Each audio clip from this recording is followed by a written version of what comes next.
Évidemment parler de la réforme des retraites et de cet exercice de pédagogie d'Elisabeth Borne. On va en voir plusieurs extraits. D'abord, Audrey, avec vous, on va voir que sur la forme, Elisabeth Borne a changé de méthode. Oui, elle parlait d'une réforme juste. Désormais, elle le concède. Elle demande un effort aux Français avec des éléments de langage répétés à volonté. Responsabilité, j'ai le courage d'eux. Et puis hier, c'était aussi le retour des courbes, des schémas pour expliquer que la réforme est inévitable, sinon tout s'écroule. Écoutez. C'est un effort et je mesure ce que ça représente pour beaucoup de Français. Mais ma responsabilité, c'est aussi de dire la vérité aux Français, de dire que si on ne fait pas cette réforme des retraites, c'est notre système par répartition qui ne tiendra pas.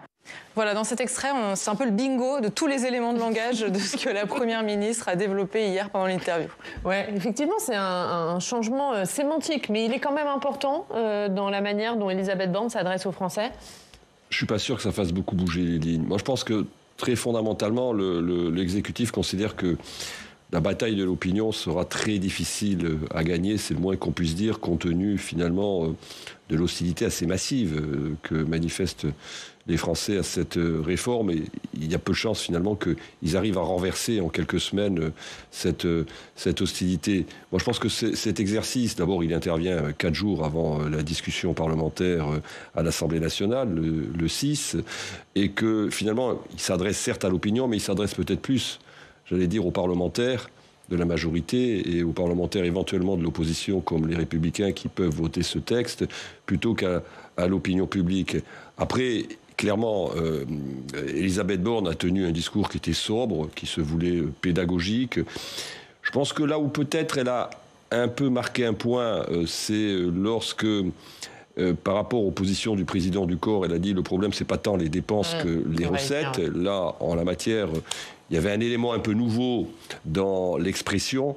Mais sur le fond, je ne suis pas sûr que cette intervention hier de la Première ministre change quoi que ce soit en ce qui concerne la détermination des gens qui se mobilisent dans la rue et en ce qui concerne le soutien de l'opinion publique. Ouais, on va y venir sur la manière de s'adresser aux Français. Olivier, effectivement, elle a employé plusieurs fois je tiens un langage de vérité, responsabilité, c'est ma responsabilité de faire cette réforme, il faut avoir le courage de la faire. Ça peut marcher auprès de l'opinion ou c'est quelque chose que les Français ne peuvent pas entendre? En tout cas, la première version n'a pas marché, très clairement, voir et les mobilisations et les sondages. Donc là, on a eu hier soir Elisabeth Borne qui faisait du Borne, finalement. Pas de lyrisme, pas beaucoup d'empathie, du sérieux. C'était presque une démonstration mathématique. Et effectivement, qui tend à imposer l'idée que finalement, il n'y a pas tellement de choix, que personne n'a envie de faire cette réforme, que oui, par définition, travailler plus longtemps, c'est demander des efforts, mais que l'état du système, si on veut le conserver, nécessite de bouger et de faire ses efforts. Donc c'est une façon différente de présenter les choses. Effectivement, il y a pu y avoir quelques flottements dans la majorité ou dans les satellites de la majorité. Il y a aussi cette idée de dire, écoutez, maintenant, il faut y aller, quoi. On va en parler évidemment du débat parlementaire et de la majorité, mais sur la manière de s'adresser aux Français, ça veut dire que la bataille de l'opinion, elle est définitivement perdue? C'est très difficile, si vous voulez, de remonter la pente quand vous avez entre 64 et 70% d'une opinion publique qui est opposée à votre texte. Donc ça va être extrêmement compliqué. Je pense qu'aujourd'hui, la stratégie du gouvernement, c'est de considérer que de toute façon, cette bataille est vraisemblablement perdue, que la bataille qu'il faut gagner, c'est la bataille parlementaire et qu'on se donne le moyen sur le plan de la procédure, éventuellement aussi de la gagner et également sur le plan, j'allais dire, des manœuvres parlementaires. On voit bien que, par exemple, le fait que ça soit plutôt le RN qui défende la motion référendaire, ça arrange plutôt la majorité en l'occurrence. Donc je crois que c'est ça. Et il parie récemment sur soit un essoufflement de la mobilisation, soit le fait qu'une partie de l'opinion publique, tout en étant hostile, finalement se résignera. Bon, après, je veux dire, c'est une boîte de Pandore quand même, qui est ouverte, qu'on le veuille ou non. Oui, il peut y avoir un petit peu d'ambivalence quand même dans l'opinion et les sondages traduisent pas forcément tout. C'est-à-dire que on peut individuellement se dire mais moi j'ai pas envie de travailler plus tard, ou je vois qu'il y a des métiers difficiles et donc je comprends que ces gens-là n'aient pas envie de travailler plus tard, tout en ayant dans un coin de tête l'idée, parce qu'il y a quand même malgré tout effectivement des paramètres mathématiques, démographiques en tout cas, qui font que dans un régime où les actifs payent les pensions des retraités, il faut équilibrer les choses d'une façon ou d'une autre. Donc Je pense que Elisabeth Borne joue là-dessus, sur cette idée du côté un peu indispensable, qui, encore une fois, même si, et je crois que là-dessus l'exécutif a fait une croix sur l'idée d'avoir un enthousiasme sur cette réforme, mais peut-être une forme d'acceptation plus ou moins résignée, ouais. Sur le fond, alors, Audrey, parce qu'on attendait évidemment ce qu'elle allait dire, Elisabeth Borne, est-ce qu'elle allait avoir des annonces, est-ce qu'elle allait avoir des inflexions? Alors, non. Première ministre inflexible. Si, quand même, des petites annonces, je vais vous en parler. J'espère en tout cas que personne n'attendait devant sa télé la fin de l'allongement à 64 ans, car s'il y a des modifications au Parlement, elles seront à la marge. Pour les femmes, pas d'annonce sur les trimestres de maternité. Elle a au contraire concédé que oui, certaines femmes qui n'ont pas un emploi pénible ou une carrière longue partiront plus tard. Écoutez. Il y a des situations de femmes comme vous et moi auxquelles, en effet, et je pense qu'on n'est pas abîmés par le travail, vous comme moi, on fait partie. Donc vous l'assumez, on fait partie des 6 Françaises sur 10 qui devront travailler plus longtemps, jusqu'à 64 ans. Elle assume, mais en même temps, difficile de faire autrement sans désavouer son ministre des Relations avec le Parlement, Franck Riester, qui, sur notre antenne, a dit que les femmes seraient un peu plus pénalisées que les hommes par cette réforme. Pour le reste, la Première ministre s'est dite ouverte à des mesures pour les personnes qui ont commencé à travailler avant 20 ans, puisqu'avec la réforme, elles devront travailler 44 ans au lieu de 43. Et c'est un gros point de blocage pour les Républicains, dont elle a besoin pour faire passer la réforme. Enfin, sur l'index senior, elle ne s'oppose pas à ce qu'il y ait des sanctions pour les entreprises qui ne l'affichent pas. Écoutez. Alors je pense qu'on doit aller sans doute plus loin et on a des députés de la majorité qui le proposent et donc on aura ce débat. Qui proposent des sanctions financières. Alors qui proposent dès à présent, si les entreprises ne renseignaient pas cet index, on prévoit une sanction financière. Mais je pense qu'on peut aller plus loin et le débat de la semaine prochaine sera sans doute l'occasion de le faire en disant que les entreprises dont l'index montre qu'elles n'ont pas des bonnes pratiques à l'égard des seniors, si elles n'ont pas un plan d'action, elles doivent mettre en place un plan d'action qui évidemment sera négocié dans l'entreprise. Si elles ne le font pas ou s'il n'y a pas des effets pour corriger ces mauvaises pratiques, alors il pourra aussi y avoir des sanctions. Voilà, on l'entend. Quelques ouvertures sur l'index senior, quelques ouvertures également sur un débat sur les carrières longues. Est-ce que ça peut suffire, Olivier ? Alors, clairement, pas pour rallier les syndicats. Laurent Berger, qui est celui sur lequel, depuis longtemps, en tout cas au tout départ, le gouvernement espérait pouvoir compter. Il le disait dans Le Parisien il y a quelques semaines, tant qu'on a une mesure qui recule l'âge, quoi qu'on mette autour, il n'y aura pas de deal avec la CFDT.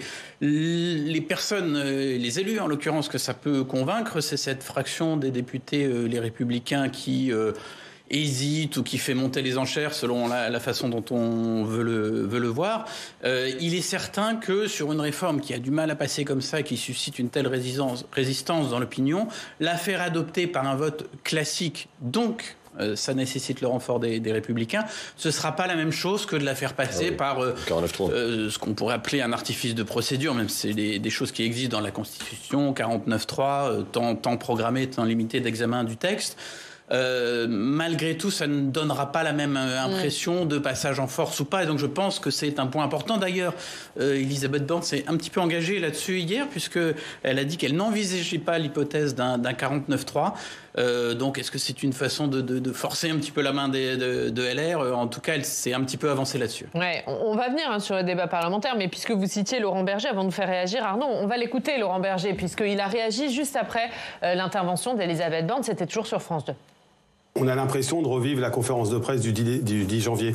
En fait, la conférence de presse qui présentait la réforme des retraites pour les nuls, quoi. C'est-à-dire qu'il n'y a rien de bougé. On a le sentiment qu'entre-temps, il ne s'est pas passé un mouvement social d'une grande ampleur, avec les manifestations les plus nombreuses depuis le début des années 90.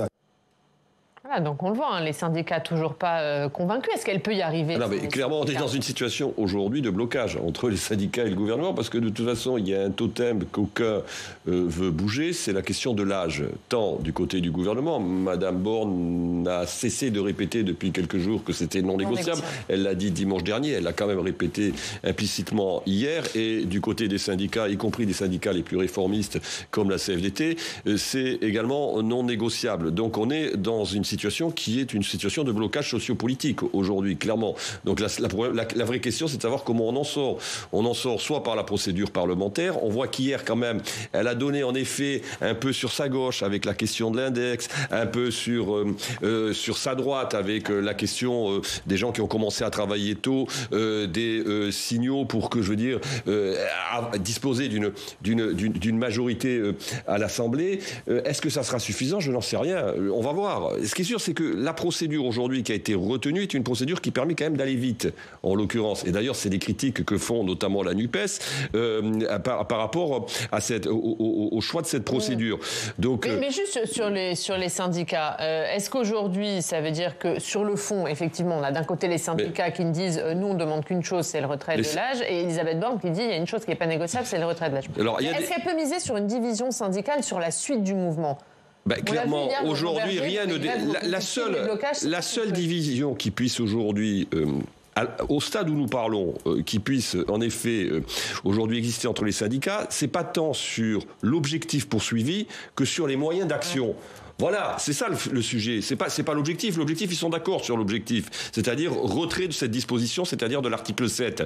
Ils sont parfois, en effet, en divergence sur les moyens d'action. Maintenant, la question qui va se passer, c'est de voir ce qui va se passer cette semaine. Il y a 2 mobilisations. Une le 7, une le 11. On va voir quel sera l'état des mobilisations. En effet, la mobilisation du 31 a été une mobilisation plus importante que la mobilisation du 19. Est-ce qu'ils vont réussir à maintenir ce rythme de mobilisation ? Et je pense que moi, la journée qui sera extrêmement importante, c'est pas tant la journée du 7 que la journée du 11. Pourquoi c'est le 11 ? Parce que le 11, c'est un week-end. Le week-end, vous pouvez aller manifester en famille. Le week-end, vous pouvez envoyer les salariés du privé. Donc là, on imagine qu'ils vont mettre toutes leurs forces dans la bataille pour montrer qu'il y a aujourd'hui un refus massif. Et les syndicats n'ont pas intérêt à bouger pour une raison qui est très simple, c'est qu'ils ont le soutien de l'opinion publique et un soutien massif de l'opinion publique. Donc ils ne vont pas reculer en race campagne, ils sont obligés aussi d'une certaine manière de suivre l'opinion publique. Les syndicats, ils peuvent encore faire plier Elisabeth Borne pour vous, Olivier ? Ça me semble très compliqué parce que si Elisabeth Borne lâche sur cette réforme, enfin le quinquennat est terminé pour dire les choses franchement.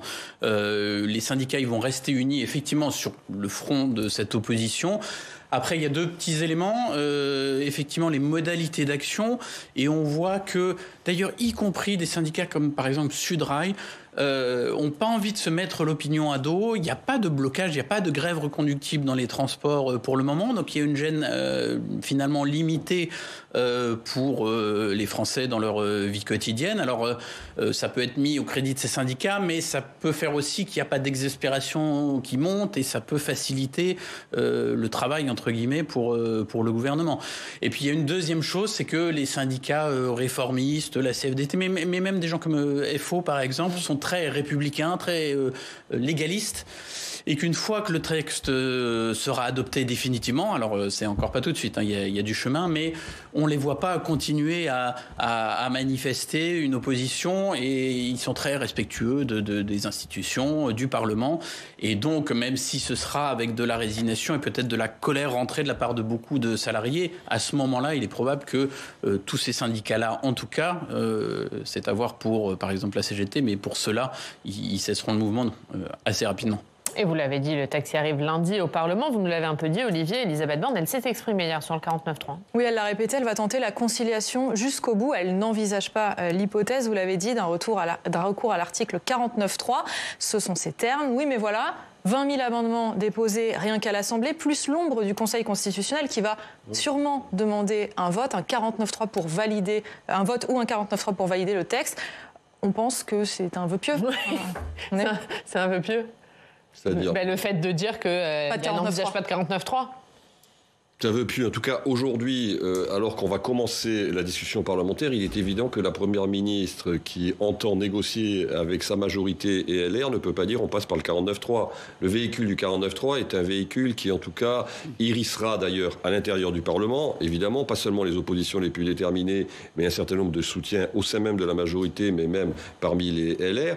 Et ensuite, véritablement, je pense que psychologiquement, au moment où vous avez 2 millions de personnes dans la rue, une opinion qui est massivement opposée à cette réforme, réforme, dire qu'on va passer en force, c'est, j'allais dire, rajouter du mécontentement ou de la colère à la colère. Donc on peut tout à fait comprendre aujourd'hui, j'allais dire, la stratégie rhétorique au moment où l'on parle de Madame Borne. Ensuite, on va voir comment ça va se passer dans les débats. Je pense que c'est une hypothèse quand même qu'il ne faut pas tout à fait exclure, le 49-3. Sauf que l'utilisation du 49-3 dans le moment, politiquement, c'est un très mauvais signal qui est envoyé à la fois aux parlementaires, mais aussi à l'opinion publique. Est-ce qu'elle aura d'autres choix ? Moi, je pense qu'elle ne sera pas forcément obligée d'y recourir. Je crois très peu qu'il y aura beaucoup de défections dans la majorité. Sur un texte si important, aller voter contre, ça serait vraiment faire sécession. Alors c'est un chemin sans retour possible. On voit bien, par exemple, que Édouard Philippe a battu un petit peu le rappel de ses troupes.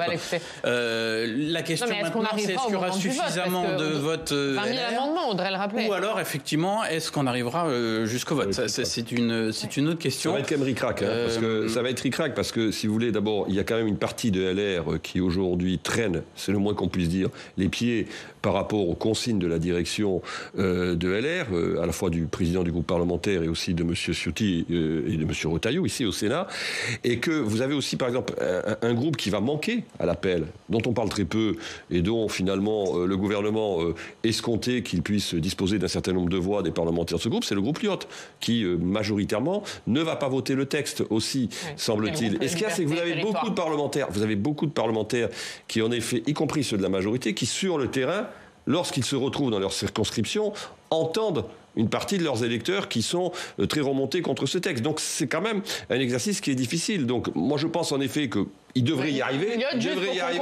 C'est le groupe des députés régionalistes outre-mer. Voilà, Lyotte, c'est ça, centre-droit, centre-gauche. Sur lequel la majorité présidentielle avait pu parfois compter. Avec les députés corses, entre autres. Donc vous avez un groupe là qui massivement ne va pas voter le texte. Je ne suis pas sûr que toute la gauche ait envie qu'on n'aille pas jusqu'au vote. Parce que aller jusqu'à ce fameux article 7 qui prévoit le passage aux 64 ans, c'est aussi dire, notamment aux députés des Républicains, allez-y, prenez votre responsabilité, les masques vont tomber, qui vote pour, qui vote contre, qui s'abstient.